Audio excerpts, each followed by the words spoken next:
I look at storytelling like you're a musician. If I go see the Rolling Stones, I want to hear Satisfaction. If I go see Jay-Z, I want to hear Hard Knock Life. If I go see the Beach Boys, I want to hear their greatest hits. I don't want to hear their new acoustic album. And that's how storytelling gets passed along, because the best stories are the ones that people can share on your behalf.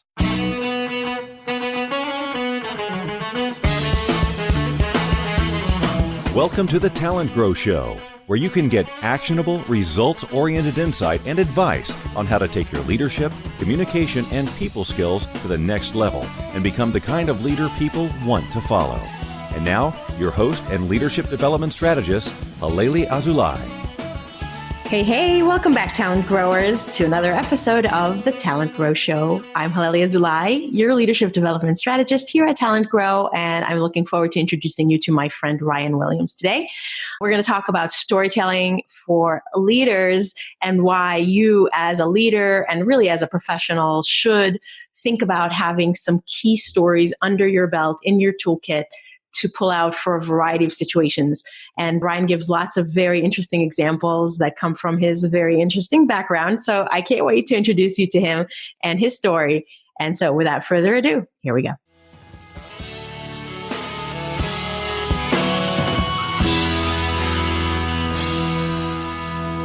And we're back with Ryan Williams. He is a marketing strategist, international speaker, and early team member at Digisend, which was acquired by Disney, and Machinima.com, which was acquired by Warner Brothers. He has given talks and taught at South by Southwest, Vanderbilt University, City University of London, USC, and Loyola Marymount. His podcast and his writings have been featured in Inc. Magazine, Huffington Post, Success Magazine, Business Insider, and Inc. Magazine, with lots more. And for the last 3 years, Ryan has interviewed over 100 influencers who have built ideas online, like Seth Godin, Derek Sivers, and lots of others. And he teaches others how to find their big ideas, embrace their personality edge, and deliver an authentic message and collaborate their way to winning product launch. And also, he teaches storytelling.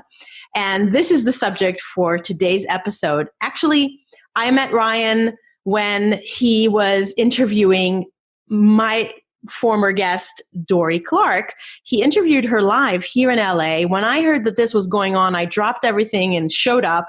I got to meet Ryan plus see Dory. She was on episode 63 of the podcast, if you want to go and be reminded of that great episode.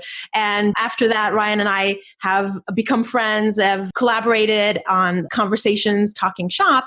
And I was lucky enough to see him give a storytelling workshop, which gave me the idea of bringing him here on the show to talk to you about that. Ryan, welcome to the TalentGrow Show. Thank you. So pumped to be on TalentGrow. And I'm really happy you talked about all of our collaborations. And I actually used your episode with Dory Clark as research before I interviewed her for my live podcast. So definitely people listening need to check out that episode. Cool. Well, thank you. So before we get into the nitty gritty of storytelling and all of the juice that you're going to share with listeners, and also we're going to talk about why they should care about it, I always ask my guests to describe their professional journey in a very brief way. How did you get started and how did you end up where you are today? My life is a series of disparate, separate, isolated skills and talents that I've acquired throughout the years that suddenly make sense to where I am. And I'm a former stand-up comedian, and I was clinically depressed when I was a stand-up, and I struggled to get out of my bed. I had linens on the floor, beer cans on my desk with comedy note cards, and really struggled to breathe. And then through my comedy, I put myself out there in a way that I was allowed to fail, which I did, like most comedians. And I pivoted my career into marketing and realized I was much better at putting on comedy shows than being the star on stage. And now you bring it full circle. I'm a writer and marketer. I help people tell their stories professionally.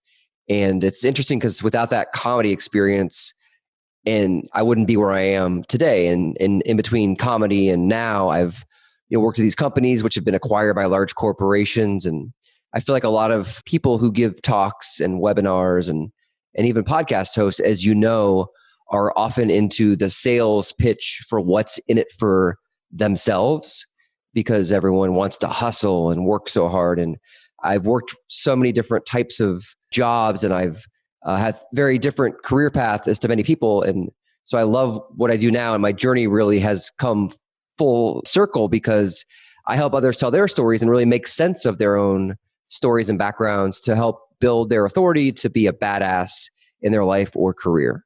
Cool. And I definitely don't think we've had a stand-up comedian on the show before, at least not that they've told me. And the other thing that we share in common is we both are transplants from the DC area to LA. So that's another cool thing we have in common. Totally. I did stand up at the DC Improv, as you know. Yeah. Well, I didn't know you then. I wish I would have. I would have gone to see you to try to cheer you up. All right. Well, you couldn't have helped. I couldn't have.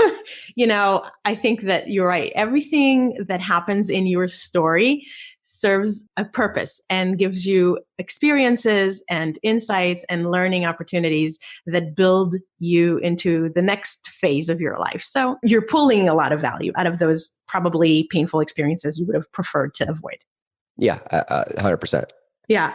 So, okay. So our listeners, they're sitting at their job, or maybe they're commuting to work, or maybe they're running on the treadmill, or whatever they're doing. They're thinking like, okay, storytelling and marketing, that's really good for the people over in the marketing department. Maybe that they are ones, but that's not like, what do I need that for? I'm just trying to do my job. I'm just trying to lead people.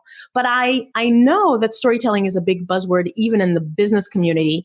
And I know that there's so much value from using stories. Like you just exemplified storytelling in the way that you gave your intro. You didn't list a list of bullets on your resume or, just sort of dry facts, but you weaved it into an interesting, though short story. And so thank you for that example. What are some other ways that you think that leaders can weave stories into their work that can help them become even more effective? Yeah, I'm a firm believer in you need the true power of story is collaborating with others. And when you are at a job, you're a professional. Like I'll give an example again is I was at Disney and I had read Seth Godin's book, The Dip, and it talks about how when you're involved in a pursuit that you need to either quit it if you're not going to be the best in the world, or you need to stick with it. And he calls these inflection points the dip to figure out if you quit or stick. And I ended up reading the book. I hadn't gotten a raise in over a year and a half at Disney. They have a lot of money. And I went in and I did something where I called for my own performance review. And was feeling very confident at the time and did not get the raise I was looking for or a title to change or even any recognition to the millions of dollars I was spending on online advertising and marketing the movie Pixar's Up, if you've seen that movie. I love that movie, yeah. So I did the YouTube marketing on it with a lot of great content with these influential YouTubers. And it was remarkable because 2 months afterwards, in February, after I called that review, I was laid off. And crying in my car with a stack of my work belongings in the back seat in a box, driving to meet a friend for a margarita who'd equally been laid off.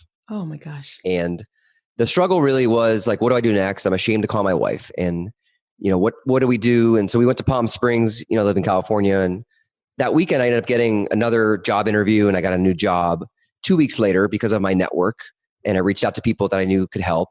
And then I got a raise. I got better stock. That was Machinima, the gaming YouTube network that you mentioned at the beginning. And it was just, we got acquired by Warner Brothers after that. Like all these great things that happened because I got laid off. And when you think about your story, how do you tell people you got laid off and making it meaningful? Because so often when you go to job interviews or that question they ask is, well, what's a weakness that's a strength or whatever? They ask you these dumb questions like, what's your biggest weakness? And so many of us, like we edit our stories too early and we don't think about how we can display our confidence through some failures or some bumps in the road or things that all of us can empathize with. And I feel like a lot of us have lost that ability to understand that we don't want to hear just how much of a amazing human being, humanitarian, rich billionaire you are. And that really the journey, like the first question you ask about, what's the professional journey, that matters. And it's disingenuous to just talk about how your bullet points, because all of our bios are awesome. And we write them to be awesome. But really it's those stories which can help people. You want to bring them in emotionally as well, in addition to hopefully taking away something that they're impressed with when you talk.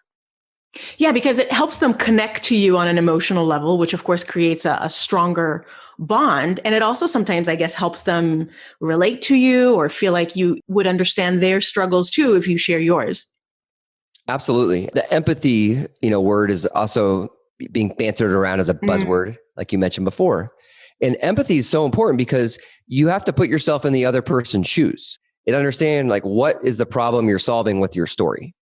And I interviewed someone for my next book, which, by the way, you'll be in the acknowledgments of my new book. Oh, thank you. Because you came to my talk and we collaborated and you gave me some great feedback after my storytelling workshop. And when I interviewed this guy, Billy Ray, who's a screenwriter, he wrote a bunch of movies like Shattered Glass. He wrote Hunger Games, which he was nominated for an Oscar for. And he wrote this movie called Breach, where I was a production assistant on when I met him. And I also worked in film in between all these stories that I've been telling. And so Billy told me when he pitches in Hollywood, I asked him, like, well, how do you reach the producers? And he says, you got to pitch them thinking what's in it for them, get in their shoes, and figure out the problems you can solve. And he says that he talks about how he can build, if he directs a movie, he's going to bring it into under budget. He's going to work with the actors really well and the talent as best as possible. And he's also going to help to tell an amazing story because that's why you're hiring him. And ultimately, when you have what I translate as empathy, like understanding what the other person wants, then truly powerful stories can be told. And not to your point about listing bullet points, it's metaphors, it's visualization. There's a really good book called Made to Stick by the Heath brothers. And they talk about you need to get to the core of your story. And I believe that you need to be very decisive with your word choice because ultimately you get to the core and you have a mission behind what you're trying to share with others that really helps you not just have great stories, but to have even better conversations. Yeah. And so I like that you bring that up, your word choice. And I think that what you are trying to do is you're trying to teach people to be strategic and thoughtful about their stories, because I think that some people think themselves as great storytellers, but they tend to either have no purpose or point to their story. That's okay for when you're sitting around drinking beers and have nothing to do. But if you're trying to achieve some kind of an outcome, then you should start with the goal in mind. And then you need to choose carefully what you include because you can't take forever. You're going to lose people. So I think that you help people with that. And I know that you like to help people come up with 3 anchor stories, you call them, that can help them in a lot of different situations. And I think that earlier you were describing what you call the tearjerker story, right? Like where it's not just everything's hunky-dory, but there's some kind of a story where you did struggle or there was a failure or hardship, and how you emerged from that can help connect with people, but also make you look real. Am I getting that one right? Yeah, 100%. And I call these 3 stories, whether you call them anchor stories, I sometimes call them authentic stories. Can I say the word badass? I sometimes say... I don't know. I usually tag my podcast as clean because I want to try to think about people like driving with their kids in the car. But people say that now all the time. So we shall find out, huh? We'll find out. I won't use it again. So apologies to... Thank you. Shame on you. Grandpa with the grandchildren taking a road trip to I don't know where, Disney. Yes. But, 3 stories are, first of all, people remember things in 3. It's scientifically proven that journalists always talk in 3. They came, they saw, they conquered, friends, Romans, countrymen, free at last, thank God Almighty, free at last. All these different things are memorable because they're in 3. And I found that when you want to think about yourself, there's 3 stories everyone needs in their back pocket at all times. There's what I call is like your underdog tearjerker story, which is really your outsider story that you can bring someone in emotionally by saying that you're an outsider and this is how you became an insider and you're successful. And I often talk about that, when I mentioned my stand-up comedy depression. I could have, if I came in on your podcast and said I was this depressed, pathetic stand-up comedian in Washington, D.C. and ended it there, you would have waited for the end of the story because that's not a story. That's just a moment in my life. And so it allows people to get more cozy with the other person they're speaking to if they can reach that emotional connection. And then so let me interrupt. So that the tearjerker story, the purpose of it, or like where people would use it would be just initially, like when they're connecting with someone, trying to create that early bond. It's somewhere like you have to pick and choose. And if you notice a lot of TED Talks, they speak about the tearjerker. Yeah. And they say, I am an introvert. And this is what it was like growing up. is an introvert, and then they tell you about why the power of introversion matters because they're now a Harvard professor. Mm-hmm. Or the joke I always say is the ultimate TED Talk is, I'm 5'2". This is what it's like being 5'2", but I'm going to tell you about the power of being 5'2". I am 5'2". Are you really? Yes. Oh, good. So you know it. I gave that TED Talk. No, I That didn't. should be. I saw that probably a million times. I've seen that one, and that's a the tearjerker. It's an underdog outsider story. A lot of people could call it an origin story, and so people can get really in depth, or it can be something where in the business world, you were a new employee or at a hungry company, and you generated a bunch of new opportunities. That's as simple as an underdog story, because if you started a company like for example, Machinima, I was one of the first marketing people there, and we're a gaming network getting 4 billion video views a month, which is massive. And we played Minecraft, which I think we've talked about before. And we helped launch the game Minecraft, and it was acquired for $2.5 billion by Microsoft. And so I was a very small part of that company, but I ran our marketing for Minecraft on this live stream we did. And the game's creator came in the studio. It was a very sophisticated way to market a game. And it changed the game really when we look back at it. So it was one of the inspirations for my book. But when you think about storytelling, like startups that get acquired, like you're always raging against the status quo. And when you think about advertising, like you always need a rival of some sorts. And so if you think about your business, like when you're an outsider, like who's your competition? Who's the glamorous person? Like I always make fun of Kim Kardashian, or I often do during my talks, and Ryan Seacrest. No offense if you're friends with these people, because you do live in LA. I think Kim is my neighbor in some way, but I don't know her for real. You do live up by her. That's right. Yes. And you shop together. No. The celebrities don't move the needle on social media. And so I've done a lot of data and research around that to show that truly influential people that move the needle don't have a lot of followers, but they have that influence. And so I always make fun of celebrities when I'm giving my business presentations, because sometimes that enemy is a great way to show why they're the insider, right? They're the famous celebrity. But I'm saying, no, don't worry about them when you build a launch for your company or your brand or your product. Think about these undervalued people. And so that's where like the outsider perspective can really help you, not just in telling some emotional, I went through this terrible, tragic moment in my life, but something that's more germane to actually what can help you to do well at work. So is there like a quick formula? I know obviously people need to learn from you, and when your book is out, they'll buy it or they'll go. I think that on your website, you have like other ways that they can learn more details about how to do storytelling right. But right now, is there like a quick, memorable way, a formula for the underdog story, for the tearjerker? Absolutely. I love giving some quick knowledge, some quick wins, some take-home value, if you will. What must it contain? We've got the outsider. Well, the first thing you should do is always think about your stories with having a beginning, middle, and end. Mm-hmm. And think about how screenwriting has evolved and how there's a first act, a second act, and a third act. And when you have these structures, like the worst thing you could think of is when someone tells a story at the dinner table and they don't finish it and you're waiting for it and they don't have an ending. And you think to yourself, that's a terrible story. Right. So always close out your story and think about it in the three structures of 1 act, 2 act, 3 act. And from that structure, I always recommend people, if you're building out stories professionally, to use a mind map, which is something, where you have a central topic, which would be, your underdog, your tearjerker, and you'd write that out.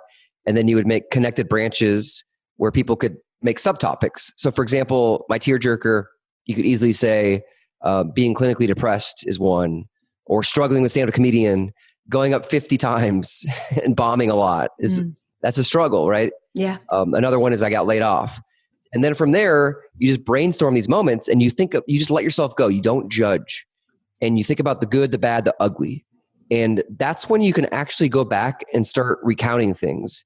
And what you realize is the more you dig into this structure that I'm talking about with mind maps, the more your stories come to you. So you start talking to other people professionally, personally, your significant other, And you'll remember things about your past and you're thinking, oh my gosh, I undervalue that. And that exercise really helps us because, as you know, as a podcast host, you get so many people with manufactured stories where they oversell it at the beginning and they're super dramatic and they underdeliver, but they know how to tell a story even though they're full of it. They're full of BS. And I feel like so many of us undervalue our stories. And so we should always think about things in a mind map where you can actually contextualize like the feelings you had while these things were happening. And then you can even say, you know what? I don't want to tell this story. It's not relevant. Or you can combine stories like I did where I took my depression story, which is very emotional, too much in a lot of senses, with my comedy, which is a lot more interesting. And then the two of them become a combination. And so you can pick and choose. And I feel like a lot of us, like I look at storytelling like you're a musician. You know, if I go see the Rolling Stones, I want to hear Satisfaction. If I go see Jay-Z, I want to hear Hard Knock Life. If I go see the Beach Boys, I want to hear their greatest hits. I don't want to hear their new acoustic album. And that's how storytelling gets passed along, because the best stories are the ones that people can share on your behalf. Okay. And so it sounds like do some mind mapping, think about it, and maybe even ask some people that you know, how does it sound? Or what do you think about this one? Kind of get some feedback before you try it with people that don't know you. Absolutely. And another recommendation is, on that feedback stage is, once you start thinking about like you have 5 different stories that fit under that umbrella, that what are headlines you can make to tell that story very quickly and easily? And how can you think about the headlines as pitches that then you can run by people? Yeah. So you don't have to put pressure on ourselves. Nothing worse than thinking about, oh my gosh, I have to write for an hour, or I have to hear myself speak. I don't know about you, but I sometimes cringe when I hear my podcast, because not because I don't think it's good, but just because it's very hard for us to hear ourselves. And you want to take the pressure off of judging yourself. And so if you make headlines, it's much more forgiving on yourself rather than trying to write out these massive stories, because also you realize maybe your headlines don't work. And a takeaway, someone listening right now, is you could actually go practice these headlines on people in your network, your friends, your trusted advisors, the core part of your group, and then think, okay, well, now I can think about the headline like a blogger. I can write that post and then support it. And then, finally, a quick way to take some steps is to free write for 20 minutes on those headlines. And there's studies that shows from University of Texas that when you're frustrated by something, actually Eric Barker told me this, who I know you had on your podcast. Yeah. That when you free write, when something's bothering you for 20 minutes, you actually move on from it.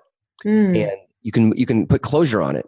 And so I always recommend, like, if you have these stories to tell, write for 20 minutes, hire an editor to look at them, or ask a friend to look at them, or do speech to text and record them on your iPhone and pay someone to transcribe them, or do a video talking about this for 10, 20 minutes, because then you want to free yourself up. And not all of us think of ourselves as writers. They're not like you where they published a book.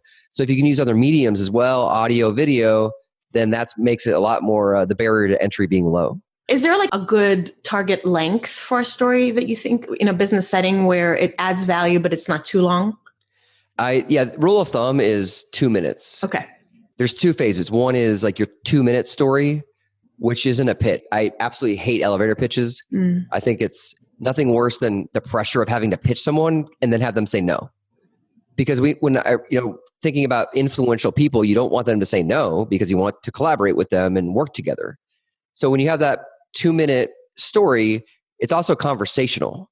You're not just saying, you're saying like the fundamentals to the story, and it has a beginning, middle, and end. And then another, way I articulate this is, in Hollywood, producers say you need a 20-minute conversational pitch when you're going in for your second meeting on a script or a screenplay or any sort of show. And so 20 minutes conversational is the next step. And I think that my research has shown that applies to business as well, with startup founders and advertising executives and people that pitch. Is 20 minutes is a great way for you to have a collaborative story. And so the 2-minute mark and then the 20-minute mark, those are the 2 ones I think everyone needs to be able to articulate. What do you mean by collaborative story? If it's your story, how can the other person collaborate with you? I'm not sure. Yeah, that sounds like jumbo shrimp? What do you call that? Oxymoron? Yeah. Um, that was a great question. So the collaborative story is really in conversation. And all of us want to tell our stories, but you don't want to give a monologue for 20 minutes, right? Because the other person will leave. It's boring. Yeah. Okay. And it's disrespectful. Yeah. Okay. I'm glad we clarified that. I'm like, honey. Yeah. And I think a lot of us think that we're more important than we are. And my dad's advice to me when I was younger and applying for jobs, first out of college, and he said, when you go to the job interview, you ask all the questions. Do not let the person keep asking you questions, because you need to get to know them. And his psychology was, if I ask someone a lot of questions, I'm going to walk away thinking, wow, that person's great. They just validated me for 20 minutes. And then maybe they'll be more likely to hire you or refer you or support you. And so, you get this as a podcast host. People get flattered when you ask them questions. And so if you can think about storytelling as more of a collaboration, less of a one-way street, then you're going to be a lot more successful. Got it. All right. Well, we're going to run out of time probably before we can give the full description of the other two stories, but let's just describe them briefly just so that we don't leave people hanging with the end of the story. I'll give them a quick synopsis in the interest of time only, because we could talk about this for hours, we have actually. Well, maybe we can just bring you back and do chapters. The second story is your authority story. And that there's nothing worse than when you meet someone that tells you how much money they make. That does not, I hate to break it to people, but money is not an authority figure. It's part of your authority in some ways, but it's not the defining characteristic. And an authority story is something where you can teach another person something about what you do, and they can tell others about it and spread your word of mouth. And so there's a teaching element here that really matters, where I can articulate what I'm doing either professionally or personally and say, I actually can teach you this skill or this information very quickly, and you can learn it and spread the word, right? So that's a true word of mouth. And then the last story of the three is what I call your fixer story. And it's how you solve problems for others. And I'll tell you a quick 30-second story. I went to a dinner with a lot of business people, business owners, executives, and sat next to this guy, and I asked him, what he's up to. We're talking, and I said, what do you do? And he says, I make six figures. And I said, oh. All day long? This is like the most repelling conversation you could have with someone. And so I said, how do you do that? I don't even want to ask him, but I'm just like, how do you do that? Oh, I help people making six figures make seven figures. And these people, right? Yeah. You're aware of these people. You met them. Yes. It's such a turnoff. Yeah. And so the fixer story is the opposite. This is how I help others. These are the problems that I solve. And if you format your stories in a way where you present yourself answering the question of how do you fix people's problems, that's a much more efficient and effective and memorable way than dropping about the six figures guy's story. Yeah. What I think is important is the idea of the story. It's like you could give dry factual information about the same topic, but it wouldn't really help people connect to it as well as if you weaved that as something that they would learn about you from a story, so the story actually exemplifies the point rather than you just saying the point. Like you're telling them the outcome or you showing them how it came. Right. I used to take improv classes when I did comedy, and it's show, don't tell. People get very much uncomfortable if you tell them things, but if you show them examples through metaphors, visualizations, and really bigger examples, you're constantly asking questions on this podcast about what's an example of this or a real practical application. And that's so important versus just telling people the story. Yeah. So we've got the three stories, and we understand more about how to come up with them with the mind maps and free writing. Gave lots of great insights. What's one mistake you're seeing people make all the time, other than the telling people I make six figures, that in the way that they tell stories that you think is one of the biggest mistakes people make? Well, that's actually one of the reasons why I wrote this framework and created it and workshop it, because I found that on my podcast, and maybe you can identify with this, that I had these people coming on that were telling me stories, and they were full of it. These people were absolutely full of it, but they were great storytellers and they were making a lot of money. And for example, you'd always have some guy on that gave a story. I was laid off from my job. I was couch surfing. My girlfriend broke up with me and I was homeless. But then I figured out how to make money on LinkedIn. Like you get these people that they oversell the problem or they oversell the tearjerker or the underdog. And they do it in such a way that it's a turnoff. So they sell it so much that whatever they're going to tell you next is not real. And it feels manipulative. Yeah, it's like the sales copy that you see all the time in people's emails. Yeah. It's manipulative. It's opportunistic in a way that's conniving. Yeah. And they're making you feel like you're a part of it, but they're overselling it. And so I've studied, hundreds of thousands of comedy shows because I used to work as a comedian and I was a doorman actually at the DC Improv. And when I was there, I saw that the best storytellers are the ones that they undersell and overdeliver. And I think that's a sales strategy that a lot of us have. But the more you can let people make the decision at the end, the better off you'll be without trying to work too hard for it. Okay. All right, good. So we're going to share one actionable tip, but what's new and exciting on your horizon? The newest thing and exciting on my horizon is my father-in-law's in town, which is maybe not new or exciting.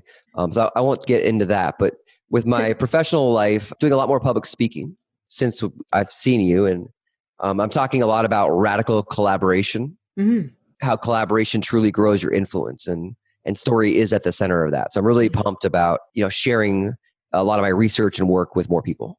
Cool. Yeah. And I know you did like a Google talk. You have lots of videos on your website. We'll link to it in the show notes. Cool. Thank you. Yeah. Awesome.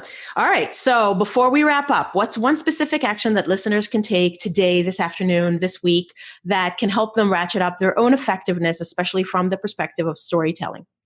The one actionable item I would say is when you write your stories out, script them.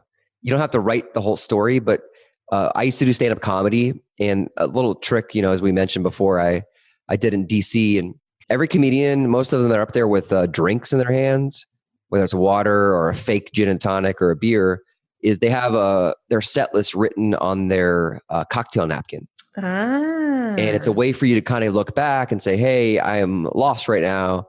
Where am I going? And you don't want to forget any jokes. And I recommend when you tell your stories and the actions, we talked about with the mind mapping and the headlines and practicing and free writing, is once you get your script down, stick to it. Don't improvise. Stay on your set list, because the worst thing you can do is start freelancing and going in a direction. And the best storytellers are truly disciplined. And discipline isn't something that you just are born with. You have to work at it and exercise the muscle around that to not oversell it, not over-explain it, and to not divert from what the core of your story is. Awesome. You make it look like you just came up with it, but you've actually really thought about it and practiced it and honed it. I call it being authentically rehearsed. Authentically rehearsed. Because as long as you're in the moment, you're being real. Yeah. But your content's the same or very similar to what you've said before. Yeah.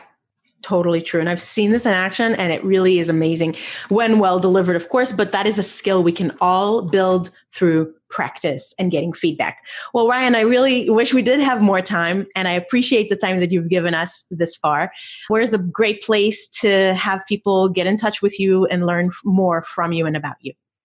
There's my website, influencereconomy.com.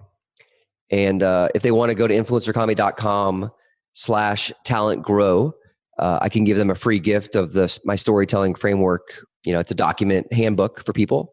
Oh, good. And I'll give it to I'll customize that for the audience of all your C-suite radio network people. And my book is on Amazon as well, influencereconomy.com. And those are probably the best places to find everything out there about me. Super. And check out Ryan's podcast as well. It's called Stories from the Influencer Economy. Is that right? That's right. Yes. Yeah, it's great. And he's interviewed some amazing people. So check that out, and we'll link to everything in the show notes. And Ryan, thank you again. Thank you. This flew by. I love talking to you. Well, I enjoyed it as well.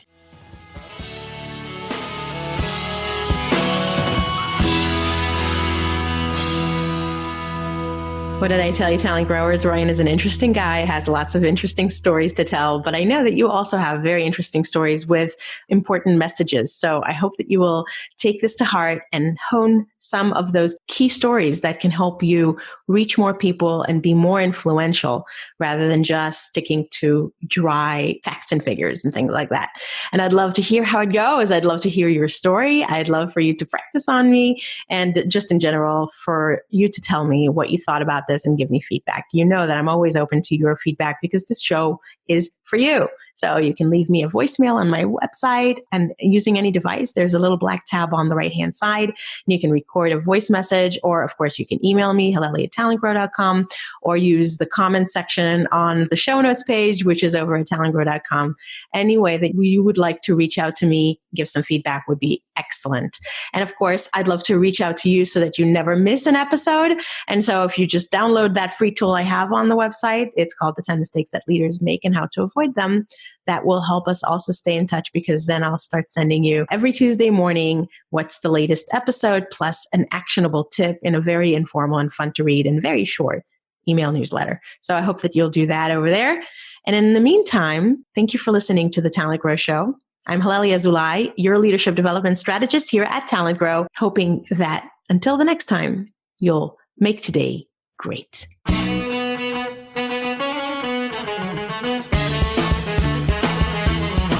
Thanks for listening to the Talent Grow Show, where we help you develop your talent to become the kind of leader that people want to follow. For more information, visit talentgrow.com.